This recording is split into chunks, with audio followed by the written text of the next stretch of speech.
Hello अस्सलाम वालेकुम my dear students. एक काफ़ी लंबे गैप के बाद एक मरतबा फिर हम आपकी खिदमत में हाजिर हैं। एक्चुअली जो हमारा पहला पार्ट था अलामा इकबाल और नज़र पाकिस्तान के बारे में, उसके बाद कुछ तबीयत की नासाजी की वजह से मैं आपसे मुखातिब ना हो सका, लेकिन आज हम उसका पार्ट 2 करेंगे।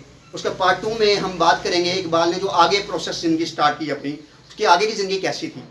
1908 में वो बहुत ज़्यादा करीब आ गया था इस्लाम के, और उसने जो अपनी क्या कहते हैं निकाला था उसको छोड़ दिया था, तर्क कर दिया था, और वो सियासत में हिस्सा लेना शुरू हो चुके थे। उसके बाद उनको 1908 के अंदर हम देखें तो उनकी जो सियासत है वो आस्ता आस्ता परवान चढ़ना शुरू हुई, और वो इस्लाम की बात क्या करते थे, हमेशा वो हर चीज़ में इस्लाम को जो है सरफहरिस्त रखा करते थे। उसके बाद 1922 में उनको सर का खिताब मिला।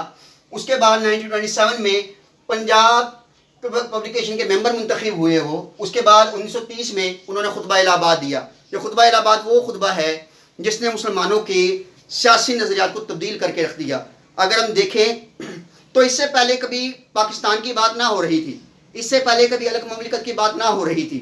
इससे पहले जो बात थी वो सिर्फ ये थी कि मुसलमान जो हैं वो हिंदू के साथ मिल के रहना चाहते हैं, मगर जैसे जैसे वक्त गुजरता गया इकबाल का ये फ़लसफ़ा प्रमोट होता गया, और 1930 में जब इकबाल ने खुतबा दिया कि मुसलमानों को एक अलग रियासत बनानी चाहिए, तो इस चीज़ ने मुसलमानों के दिल में घर कर लिया, और फिर इस तहरीक ने आहिस्ता आहिस्ता जन्म लेना शुरू किया।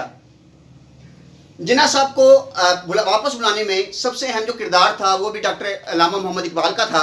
जिन्ना साहब मुसलमानों से मायूस होकर तकरीबन 1931-32 के अरसे में जो है वापस लंदन चले गए थे, लेकिन मिस्टर मोहम्मद अल्लामा इकबाल ने बार बार खतूत लिखे, जिसकी वजह से मिस्टर जिन्ना को वापस आना पड़ा, और 1933 में मिस्टर जिन्ना वापस आए। और उसके बाद आप देखेंगे 7 साल के कलील अरसे के अंदर 1940 की करारदाद मंजूर होती है, जिसमें पाकिस्तान जो है वो कामयाबी का सफ़र की तरफ चलना शुरू होता है, और पाकिस्तान का नाम जो है वो एक नक्शे पर नजर आना शुरू होता है, जहाँ पर लोग जो थे पाकिस्तान के नाम से एक मुतालबा करते नजर आते हैं। अगर हम उस खुतबा इलाहाबाद की बात करें, लेकिन उससे पहले ये भी ध्यान में रखिएगा मिस्टर जिन्ना की गैर मौजूदगी में डॉक्टर अल्लामा मोहम्मद इकबाल ने गोलमेज कॉन्फ्रेंस के अंदर भी शिरकत की, और वहाँ पर भी उन्होंने वही फ़लसफ़ा दिया कि हमें जो है इस्लाम के करीब रहना है, हमें कुरान के करीब रहना है, और हमें हमारे इस्लाम के लिए एक अलग मुल्क चाहिए।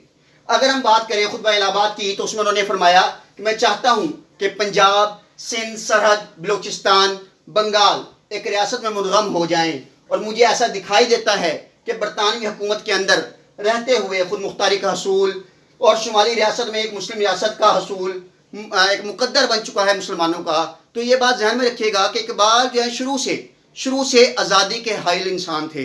वो हमेशा आज़ादी को जो है वो अपना मरहून मिन्नत समझते थे। वो सोचते थे कि हमें आज़ादी हासिल करनी चाहिए, क्योंकि गुलामी किसी भी कौम को तबाह कर देती है, और मुसलमानों ने काफ़ी लंबी गुलामी का दौर देख लिया था।